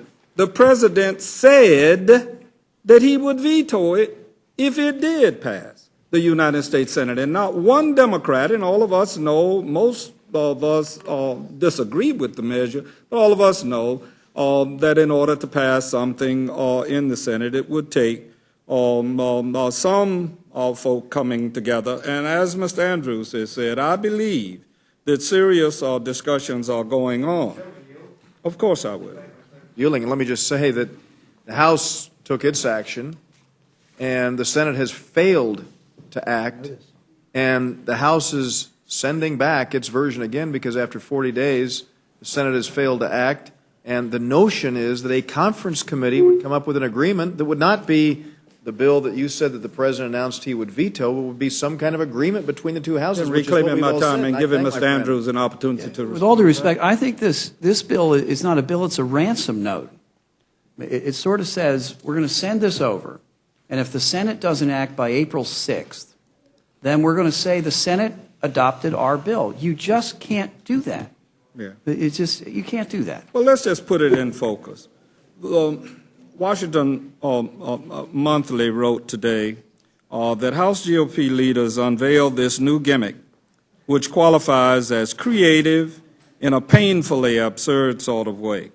After voting for spending cuts that have already been defeated, the new measure would say the already failed budget plan would automatically become the law of the land. Now, let's don't cite anybody less than the majority leader for the belief, at least from the leadership. The majority leader made it very clear that this would, in his words, and I quote, if the Senate bill, if they do not act, then H.R. 1, quoting Eric Cantor, would become the law of the land. Keep in mind that GOP leaders could be spending time right now on finding a solution to the budget mess that we're in. I'm here 18 years, and I have not seen such a waste of time in all of that time. And I have seen Democrats waste some time, and I have been critical of them when we had what amounted to useless legislation that we were occupying important legislative space and time and not utilizing it more in line with what our responsibilities genuinely are. This is, without question, a publicity stunt. And that's all. Evidence the fact that on yesterday, the House leadership held a press conference. At the time that they held the press conference, some of us had heard that the deeming measure may be brought up, but none of us had seen it. And at the time that the press conference itself was held, I assure you, none of us had this measure that is before us at this time. The Republicans and my good friends here in the Rules Committee have every reason to message if they want to, but I don't think it's right, whether we are talking about shutdown or what we are talking about, to use time to pass measures that most, if not all of us, know are unconstitutional. Now, the reason that we know that may very well be from the lyrics of David Frishberg. He says, "Woof, you sure got to climb a lot of steps to get to this Capitol building here in Washington. But I wonder who that sad little scrap of paper is." He says, "I'm just a bill. Yes, I'm only a bill, and I'm sitting here on Capitol Hill. Well, it's a long, long journey to the capital city. It's a long, long wait while I'm sitting in committee. And this one didn't sit in committee, didn't go to committee. But I know I'll be a law someday. At least I hope and pray that I will. But today, I'm still just a bill." The little boy says, "Gee, Bill, you certainly have a lot of patience and courage. And that's what it takes to be around this place."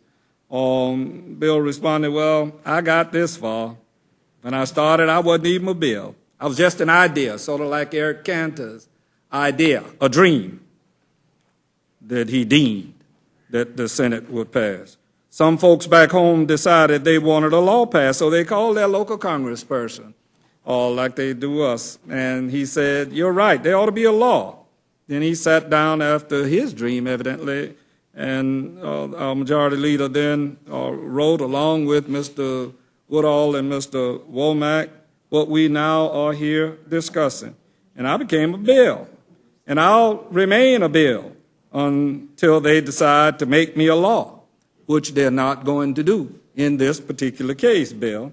But I'm just a bill. Yes, I'm only a bill, and I got as far as Capitol Hill. Well, now I'm stuck in the Rules Committee. And I'll sit here and wait while a few key congresspersons discuss and debate. And all of us in this room know that real key congresspersons in the House of Representatives and in the United States Senate and those in the executive branch of government are having a discussion and a debate. It's good to know there's some adults around. Whether they should, they have to debate whether they should let me be a law. I hope and pray that they will, but today I'm still just a bill. Listen to those congressmen arguing. Is all that discussion and debate about you? Bill said, yeah. He said, I'm one of the lucky ones. Most bills never even get this far. I hope they decide to report on me favorably, otherwise I may die. The little boy said, die? He said, yeah, die in committee, or in the Rules Committee, or die in the Senate, as a lot of stuff does. Oh, but it looks like I'm going to live. Now I go to the House of Representatives and they vote on me. And the boy says, if they vote yes, what happens? He said, then I go to the Senate. And the whole thing starts all over again. That is, unless you do what Mr. Womack and Mr. Woodall and Eric Cantor want done. If the Senate doesn't do anything, they say if, then this would become law. And the little boy say, oh, no. He say, oh, yes. He say, I'm just a bill. Yes, I'm only a bill. And if they vote for me on Capitol Hill, well, then I'm off to the White House, who has already said that he would veto it in this particular instance, where I'll wait in line with a lot of other bills for the president to sign. And if he signs me, then I'll be a law. I hope and pray that he will, but today I'm still just a bill. You mean if the whole Congress says you should be a law, the president can still say no? Yes, that's called a veto. If the president vetoes me, I have to go back to Congress, and they vote on me again. And by that time, you're so old, by that time, it's very unlikely that you'll become a law. It's not easy to become a law, is it? And Bill says no. But now I hope and I pray that I will. But today, I'm still just a bill. The fact of the matter is that all of us learned that in elementary school, and everybody in this Rules Committee, if there is a serious affront to the American public, it is that we are taking this measure up in the Rules Committee. I heard the chairman very carefully say, and correctly say, that he's not happy with this measure being here. I'm not happy with this measure being here. I'm not happy with us wasting the kind of time that we are wasting. Mr. Welch is old enough to have heard the program that I did. Dr. Fox, you and Louise are as well. When we were children, there was a radio program that came on every Saturday that said, let's pretend. And you gave an iteration of let's pretend stuff that we are doing here. We have a greater responsibility in this institution than to pretend. What we are doing here is, as I said previously, a gimmick. It is pure, unadulterated fiction. It's a publicity stunt, and it will tomorrow, taken up on the floor, give absolutely new meaning to April Fool's Day. But you don't believe, I don't believe, that you believe that the American people are that foolish. However, there are those in the media, returning to the Washington Monthly, who say, keep in mind, GOP leaders could be spending time right now on finding a solution to the budget mess. And it ends by saying they must seriously believe Americans are fools. I don't believe that that is the intention, and I think you all have done something that may very well backfire on you, and I'm delighted that you did it for that reason. But clearly you know that this isn't going to become the law of the land. It's just a bill. Thank you very much, Mr. Hastings. As I prepare to call on one of the co-authors of the legislation, let me just say that what I made very clear was the fact that I don't like this bill, but I like even less the idea of a government shutdown. And that's the reason that we are here, because I believe we need to take steps to avoid that. Now I'd like to call on one of the co-authors of the bill, Mr. Woodall. I appreciate that, Mr. Chairman. I appreciate that sentiment because that's exactly why I introduced this. I'm new to the process here, so I see them on the House floor sometimes back in the days demanding that the words be taken down. I don't know if we have that process in committee, but as I hear folks characterize my intentions as I introduce this bill, I got to tell you, from my colleagues, I expect more. Now, as my colleague, Mr. Hastings, took me for that walk down through my childhood memories, I softened on him a little bit. Now, about minute 7, I started to get harsh again and sour on you. But I really do expect better from folks when it comes to characterizing our intentions here. And let me tell you, I mean, 1975, that's in the wheelhouse of my childhood. And it's not just I'm just a bill. It was the preamble. It was no more kings. It was elbow room, and I've got the CD, in fact, that I gave to my nieces, and I'd be happy to bring that in. And if we could do that a little bit more in the future, Mr. Hastings, we'll come by. You and I can come by early. Do that earlier. Conjunction Junction, don't forget. Conjunction, all the English lyric side of that, lots of that out there. But here's where I'm coming from as a freshman here, and I'd be interested in what some of our panelists have to say about this. You know, in the "I'm Just a Bill" song, the House took action, and then the Senate took action. Where are we here? You know, it would be one thing if it was the new appropriations cycle and we were trying to get something done. It really is. This is last year's business. I joined this halfway through the process, but I'm trying to give the Senate some cover. You know, you don't have to actually pass something. Why it is they can't run a body that can pass something, I don't know.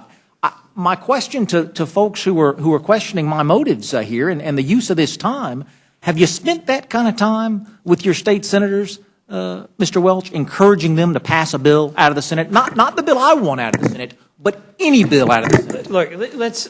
Well, if you just answer the question, I know you've got another explanation, but have you encouraged? I have spent a lot of time with senators Senator to do Sanders this? and Senator Leahy, and they would join me in thinking this is absurd. Absolutely, but would they join you in passing a bill? Because as much as you might not like the content Well, of H.R. 1, you know what? we're reclaiming my time, Mr. No. Welch. All right. Well, yes.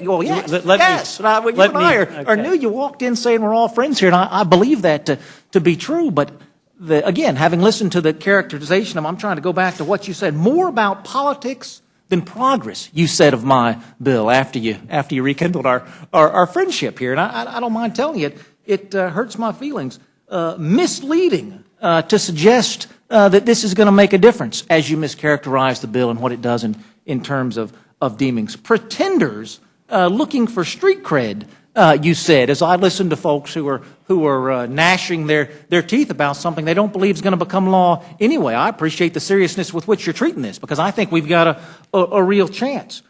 Why no tax expenditures, you said, Mr. Welch. Now, I'm new, and I might not know why there are no tax expenditures in an appropriations bill, but let me ask my new friend, Mr. Moran, would it have been appropriate to deal with tax expenditures in H.R. 1? Would that have been a legitimate appropriator's responsibility? Well, of course, the Appropriations Committee doesn't deal with tax expenditures. Excuse me, it doesn't deal with the tax code. Obviously, all appropriations are supposed to be tax expenditures. The problem we had was that a lot of H.R. 1 is authorizing legislation. We knew the Senate wouldn't approve it, and the President would veto it. And we were trying to get an appropriations bill that would just get the government funded and achieve some reasonable compromise. H.R. 1 wasn't. That's certainly what I'm shooting for, too. And I happen to share your opinion that tax expenditures ought to show up on the appropriator's desk instead of the Ways and Means desk. But that's a fight we can agree to work together on to solve headed down the road. But, of course, that's why there are no tax expenditures in H.R. 1, because that's not regular order, and we can't make that happen. For my friend from Massachusetts. But there is authorizing language in H.R. 1, which is appropriate for appropriations bill. So the idea that some of you follow this careful plan to bring this H.R. 1 to the floor under the rules of appropriations, that's not right. I mean, that bill includes a whole bunch more stuff.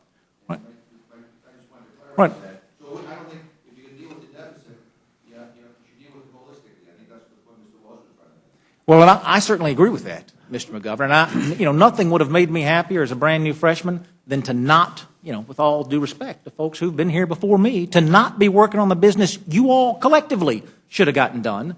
I would have rather started on the business that my folks elected me to do. But instead, we're focused on this, and this is my effort to try to move that process along. If the Senate doesn't want H.R. 1 to be the law of the land, all they have to do is not pass this bill. I'm trying to give them some cover so that they say, you know what, for whatever strange reason, it's taken us more than 40 days to pass any bill at all. Any bill at all. How in the world the Republican leadership in the House is able to negotiate at all is a mystery to me. And candidly, particularly for my colleagues on the Rules Committee, who I know are institutionalists and believe in the constitutional responsibility of the House to originate these bills and move these things forward, I'm really kind of surprised that you all are not on board with me in terms of trying to prod the Senate forward, because inaction is no action at all. We know exactly our fate if there's inaction. Mr. Moran has as many constituents who are going to be laid off by this as anybody. And 120,000. Colleague Gill, for Yeah. just one question. to my friend from Florida, absolutely. The measure has an end date on it, and the Senate still has time. That's why the negotiations are going on now. Absolutely, and no one is more hopeful than I am. Again, I've only been here a short period of time, and what I've seen is week 1 of inaction, and week 2 of inaction, and week 3 of inaction, week 4.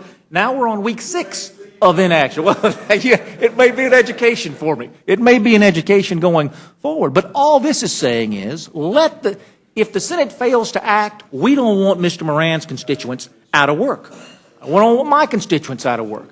Don't want Mr. McGovern's constituents out of work. So if the Senate fails to act, let's make sure we have a funding level safety net as we continue to work on these issues. Now, I absolutely agree with what Mr. Welch said about the Hyde Amendment. Now, I was not here then when the Congress passed the first of these continuing resolutions back in October of last year. Did we include the Hyde Amendment language in that House-passed bill? Did the Hyde Amendment language go to the President for his signature? It did. It was Hyde Plus in the health care bill, too. That's permanent language. It's permanent language. Because I think that's exactly the right way to deal with those things, is in authorizing legislation and to be as sensitive to those things as we are. But to categorize those things, those riders that were in H.R. 1, as anything other than the will of the House, again, becomes a little misleading, to use your terminology. Well, I'm hoping I'll have a chance to respond. Well, absolutely, but it's so shocking to me because I was so proud of H.R. 1, not irrespective of what you think about the final bill, and I voted for a lot of things that didn't end up in the final bill. Golly, I was proud to be a part of that process. I was glad to be here all night long, and that's shocking to me, Mr. McGovern. It's just shocking to me, doing what we were elected to do, and you weren't happy to be a part of it. What my constituents wanted me to do is to go after taxpayer subsidies for big oil companies, but you wrote the bill in a way that I couldn't do it. The appropriations bill. The appropriations bill continuing the work that you didn't do last year when you could have gotten rid of absolutely every single thing, Mr. McGovern. That is the incensing part of this. Is for folks, and don't get me wrong, I was watching from afar when Republicans did that very same thing. Oh, this is the first year of Democrat control, and why didn't you fix everything in year 1? Well, we just had 6 years of control, and I will distinguish myself from Ms. Fox's comments. She's absolutely right. These last 4 years of spending have been atrocious, but the 6 years of spending prior to that were atrocious too, and the blame goes far and wide.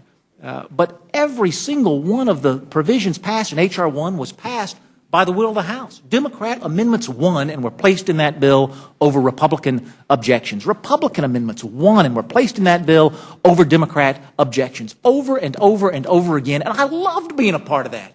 And it pains me that you all don't share my same pride. Again, I didn't get everything I wanted. I come from a very conservative district. I'm rarely going to get everything that I want. But it made me feel good to be a part of that process. And I'm just, I wish you all shared my same optimism for being a part of this process to keep our constituents employed. You begin to think that maybe somebody on the other side of the aisle wants this shut down.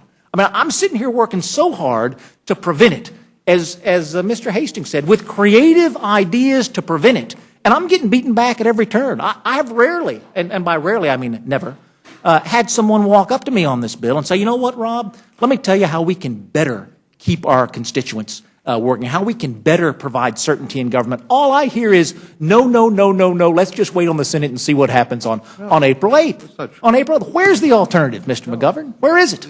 Right now, my hope is, and what I'm being told is that Republican leaders and Democratic leaders are negotiating, trying to come to a deal.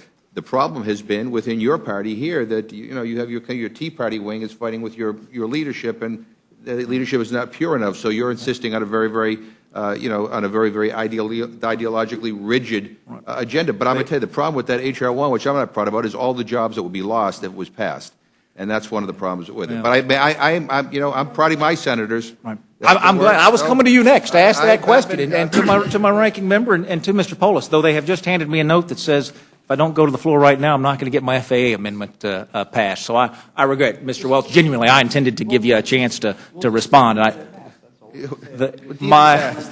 My hope is I will see you all on the floor tomorrow, and genuinely, I wish they had not just handed me this note.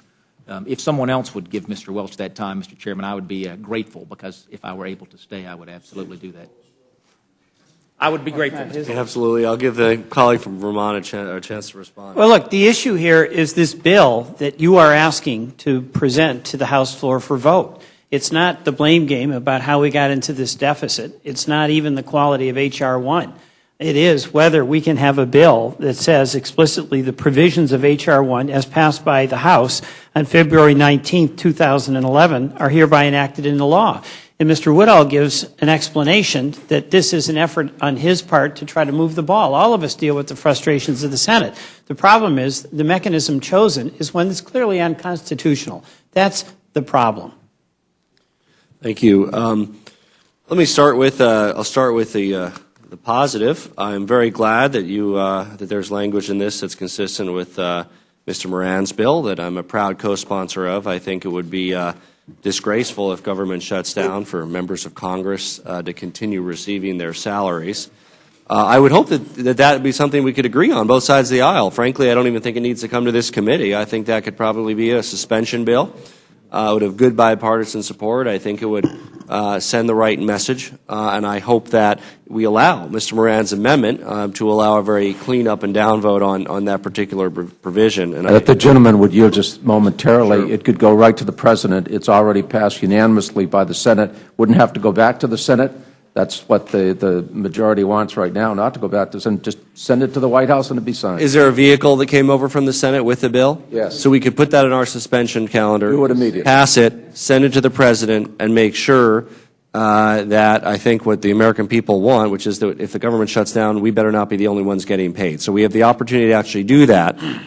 And instead, by taking up this bill, we are not doing that. This is a bill that sets off, and I'll have to consult our resident attorney, Mr. Andrews, in a minute, some sort of constitutional crisis, and I'm not quite sure I fully understand its ramifications. Mr. Andrews, is this a bill that is designed to have to pass the Senate and go to the President, or is it supposed to take effect if the House passes it? Well, I don't know, because there's two contradictory clauses in this bill. I'm sorry the author's not here, but on page 2, the language says if this bill passes the House and the Senate doesn't pass some budget by the 6th of April, that H.R. 1, as passed by the House on February 19th, is hereby enacted into law. Without the President's signature? Enacted into law. Well, I assume the President has to sign that, but then there is the regular enactment clause being enacted by the Senate and the House. Now, these, to me, appear to be in direct contradiction with each other, that the regular enactment clause, the boilerplates there, be it enacted by the Senate and the House, but then the language I just read to you says it only takes an action by the House, and an inaction by the Senate is enough to deem the Senate as having acted. I just think it's a novel and clearly unconstitutional theory. Without objection, Mr. Chair, I'd like to submit Article 1 of our Constitution to the record. Thank you. And Article 1, Section 7 states every bill shall have passed the House of Representatives and the Senate shall, before it become a law, be presented to the President of the United States. It seems that at best, this particular bill is ambiguous in that regard. Well, Mr. Polis, if I may also, Article 1, Section 5 also says each House may determine the rules of its proceedings. It doesn't say each House may impose rules of proceeding on the other. Each House may determine the rules of its proceeding. This bill determines the rules of the Senate's proceeding. I think that on its face is unconstitutional for that reason. It seems to me, again, this is a invoking of a constitutional crisis in the sense that it is setting the House above the Senate as a legislative body and, in fact, telling the Senate what they have done. When, in fact, not only is it something that they haven't done, it's something they actually rejected. They actually rejected H.R. 1. Is that correct? This is, in my view, unprecedented for two reasons. One is that it is one body attempting to impose its will on the other's procedures. And the second is that it says that the other body will be deemed to have acted by doing nothing.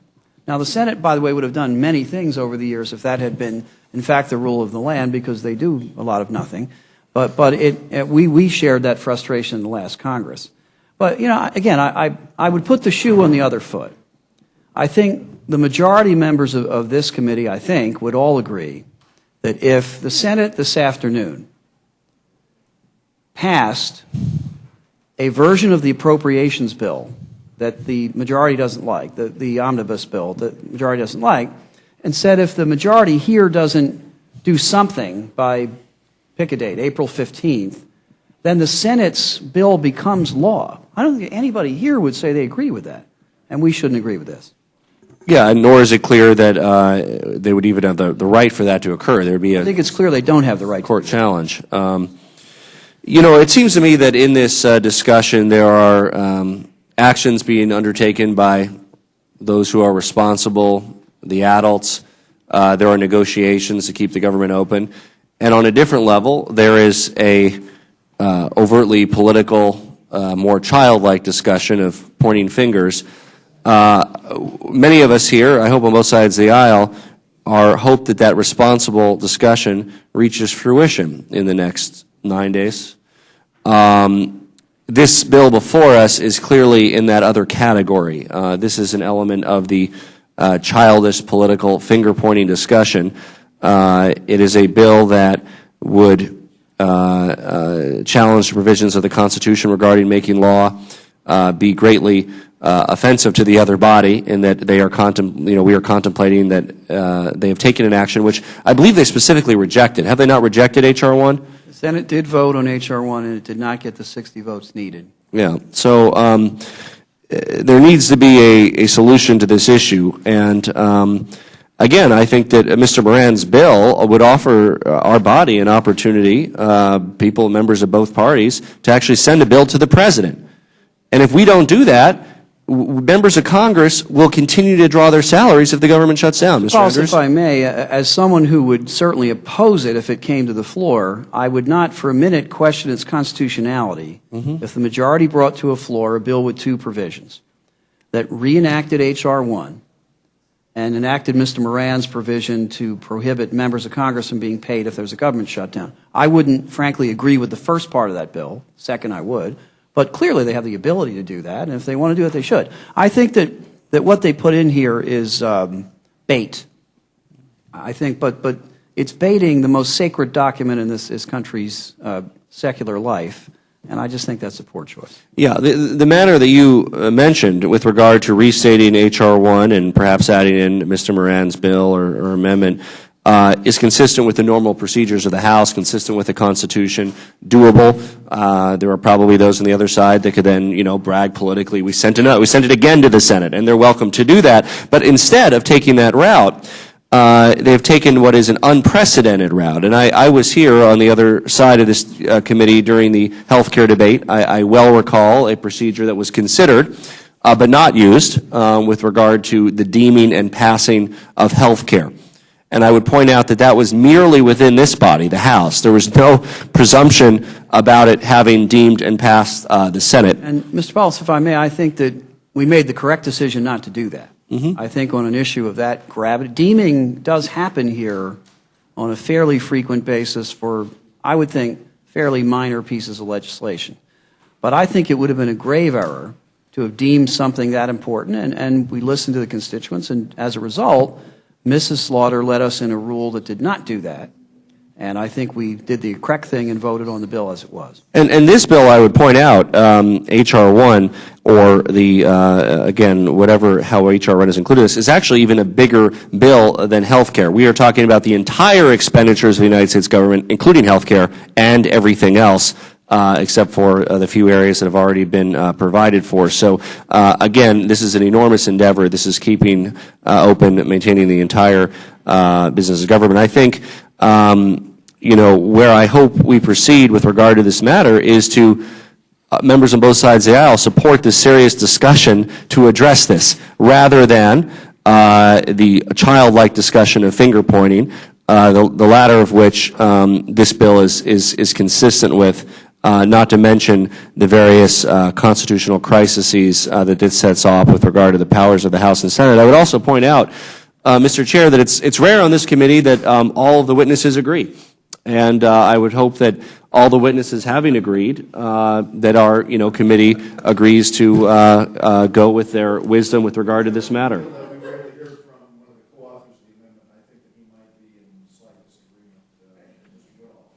Wasn't a witness. He's a committee member, yeah, a committee member.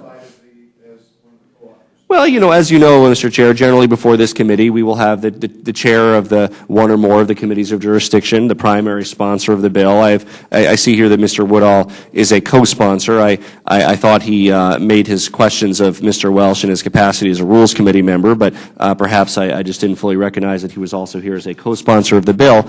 Again, the three witnesses who are not members of this committee who have come before us today do seem to have a consensus with regard to this matter, and I would hope that, again, in the absence of any testimony to the contrary. Well, absolutely. I'm fully confident it will, Mr. Chair. It's rare, again, that we have such consensus among those who come before us, and I would hope that this committee honor that consensus. There's been really wonderful testimony. I'm greatly appreciative to the gentleman from Virginia, the gentleman from New Jersey, the gentleman from Vermont have given some wise advice, and I'll yield back to balance on my time. I only have one thing, Mr. Chairman, and that is there was a bill deemed passed last year by the Congress, by these experts. The gentleman yield. What is the gentleman referring to? June 30th last year, there's a budget deemed passed. I believe we did not pass a budget last year, if I recall. Rightly so. Members from your side of the aisle have said, "Why haven't we done a budget?" I think we weren't able to pass one, if I recall.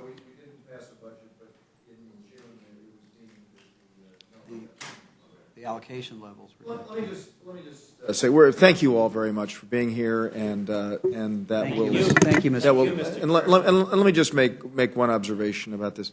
No action, nothing will become a law unless it passes the Senate, because we know. And I was just reminded of the expedited procedure of trade agreements, which Mr. Moran and I work closely on.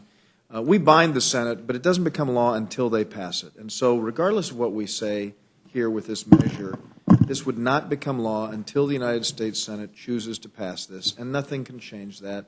Mr. Hastings read this wonderful song here. And we know that it has to pass the Senate before it does become law, and so we regularly do that. But anyway, thank you all very much for being here. We appreciate that. Can I just say one word, Mr. Chairman?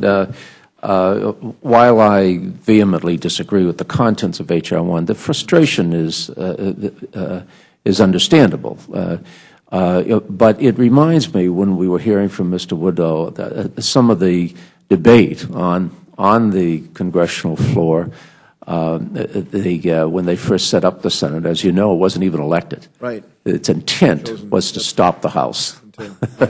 And they clearly achieved their objective, and there was just this kind of debate when they finally passed that amendment that allowed the Senate to be directly elected by their constituencies.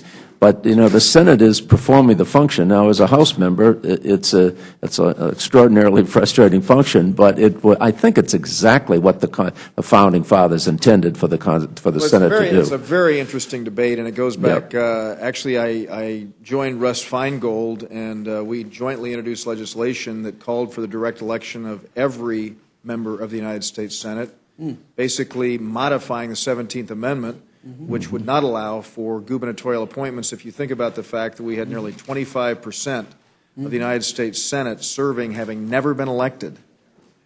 When you think about all of those appointments, I can run through the litany. We've got the Vice President, we've got the Secretary of the Interior, we have the Secretary of State, we have the President of the United States. We almost had the Texas seat, because if you recall, Kay Bailey Hutchison was going to resign, so it was nearly 25%. It was a huge number of Americans who had that. So it is an interesting thing. And the way that the 17th Amendment came into being, the Missouri State Legislature was, they faced an adjournment deadline at midnight. And they ended up rolling the clock back so that the state legislature could choose their senator that they sent here. And that led to the 17th Amendment, which called for the direct election of members of the Senate. So anyway, thank you all very much for being here.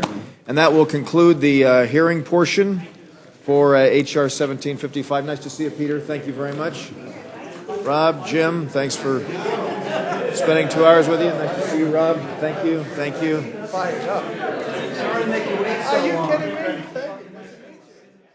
Okay, we appreciate all the conviviality, but let's try and report this rule out. The chair will be in receipt of a motion. Thanks, Jim. Chair recognizes the gentlewoman from Grandfather Community for a motion. Thank you, Mr. Chair. I move the committee grant H.R. 1255, the Government Shutdown Prevention Act 2011, a closed rule.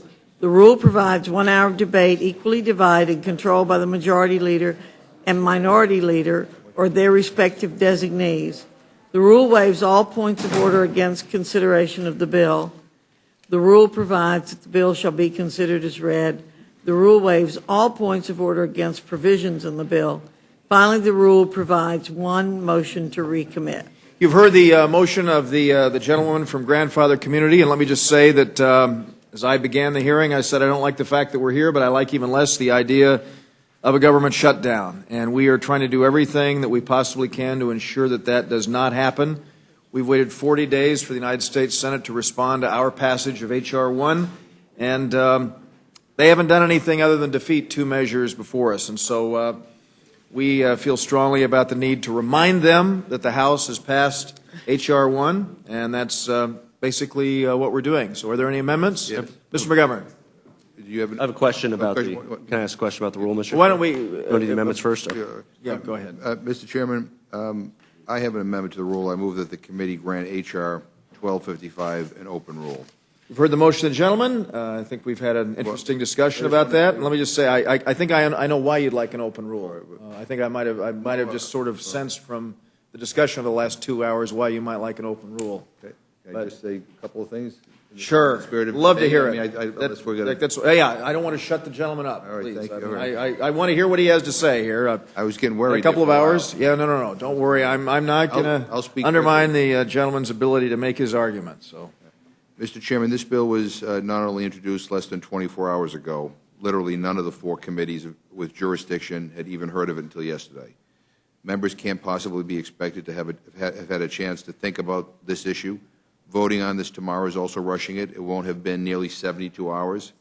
But at least if we have an open rule, members can have until tomorrow to think about the bill, write amendments, discuss them with their colleagues, with their constituents and their staff, and we can have a slightly less horrible process. And again, you said it was an extraordinary measure. It is extraordinary.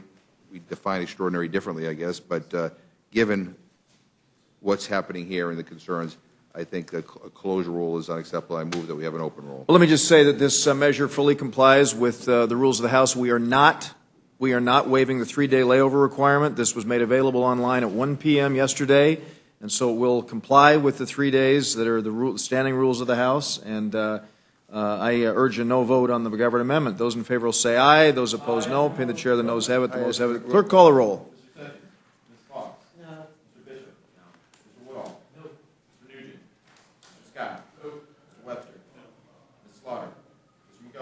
Aye. No, and the clerk report the total, and the motion is not agreed to. There are further amendments. Mr. McGovern. I have an amendment to the rule, Mr. Chairman. I move that I move to amend the rule to allow instructions with the motion to recommit. You've heard the motion of the gentleman, and I urge excuse me. Oh, okay. Apparently, I'm just told by staff that the motion to recommit does not deny the ability to offer instructions. So, does the gentleman want to withdraw his amendment then? It doesn't say that on here. Doesn't have to say that according to Mr. Halpern. Well, then It's guaranteed under the rules. A lot of things were guaranteed, but that haven't been put forward. But I'll withdraw, taking your word that this is back, even though it doesn't say it. Blame them. I'll blame them. Yeah, when it happens. Mr. Hastings.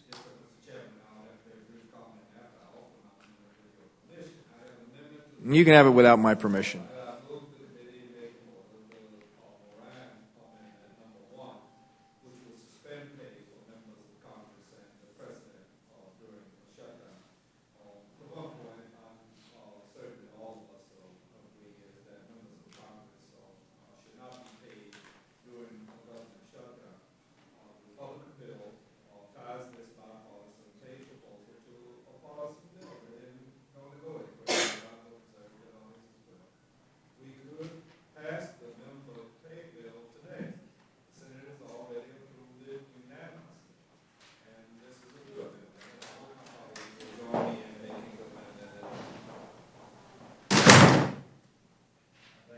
For the motion of the gentleman, the vote occurs on the Hastings Amendment. Those in favor will say aye. Those opposed, no. Pin the chair. The noes have it. The noes have it. The motion is not agreed to. Clerk, call the roll. Mr. Sessions. Ms. Fox. No. Mr. Bishop. Mr. Woodall. No. Mr. Nugent. Mr. Scott. No. Mr. Webster. No. Ms. Slaughter. Mr. McGovern. Aye. Mr. Hastings. Aye. Mr. Pohl. Aye. Mr. Chairman. No. And the clerk will report the total. 3 yeas, 6 nays. And the motion is not agreed to. Are there further amendments? Mr. Polis. About the underlying rule, Mr. Chairman, why is the time assigned to the majority leader and minority leader instead of the chairs and the ranking members of the committees of jurisdiction? Well, we've just, I mean, again, as I said at the outset, this is a very, very extraordinary circumstance. We've waited 40 days for the Senate to act. A week from tomorrow, the government is scheduled to run out of money, and so this is a leadership driven measure, and for that reason, we have decided to call on the majority leader and the minority leader, their designees, to handle the management of this. Given the importance of this measure that the chairman alluded to, I'd like to provide an amendment to provide for 2 hours of debate, but divided between the majority leader and minority leader. You've heard the gentleman's motion.